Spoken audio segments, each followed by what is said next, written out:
नमस्कार सर्वांना, मी आपल्यासोबत नीतू अतुल राठोड. तर सर्वात आधी डायसन फाउंडेशन कडून मी रमाबाई भीमराव आंबेडकर यांना मी त्यांच्या जयंतीनिमित्त विनम्र अभिवादन करते. आणि आज काही 2 शब्द मी बोलणार आहे त्यांच्याबद्दल. रमाबाई हे फक्त बाबासाहेबांच्या पत्नी नव्हत्या, तर त्यांच्या सामाजिक क्रांतीचा एक मजबूत सपोर्ट सिस्टम आधार होत्या.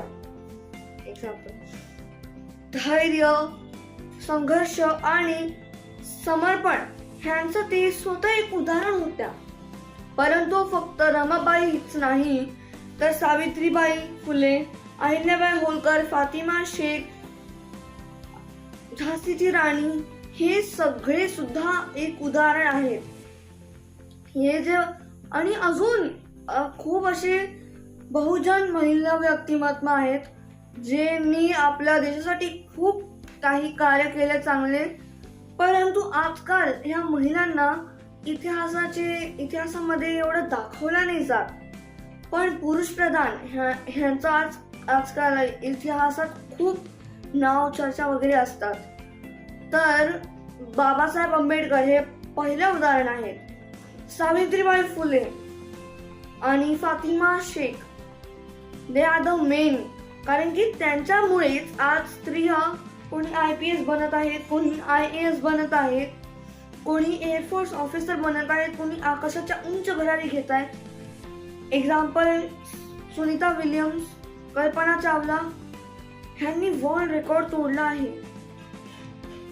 सो आज तर आपण जे इतिहास वाचतो ते खूप उंचीपर्यंत पोचत तर आहे, पण त्यांना रचवणारे, त्यांना बनवणारे हे स्त्रिया आहेत.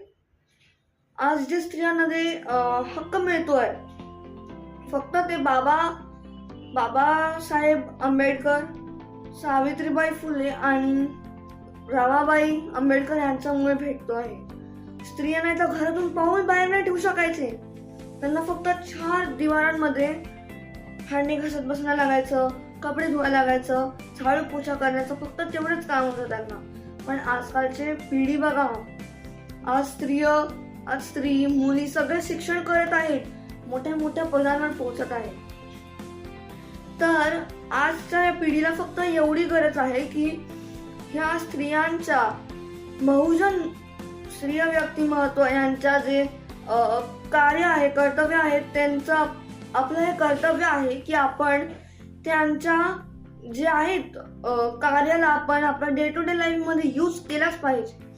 त्यांची आठवण म्हणून आपण त्यांना देवासमान आपण ठेवला पाहिजे, आणि आपण ठेवतो सुद्धा. पण आजकाल खूप एक कमी झाला आहे की आपण स्त्रियांना थोडं कमी, म्हणजे स्त्रियांचा जे इतिहास आहे त्याला आपण थोडं विसरत चालू आहे. हे असं का आहे, हे मला असा एक प्रश्न आहे. प्लीज माझ्या प्रश्नाचं उत्तर द्या. सो पुन्हा एकदा मी रमाबाई यांना त्यांच्या जयंतीनिमित्त विनम्र अभिवादन करते आणि माझे 2 शब्द इकडेच संपवते. एंडिंगला मी फक्त एवढंच म्हणू शकते,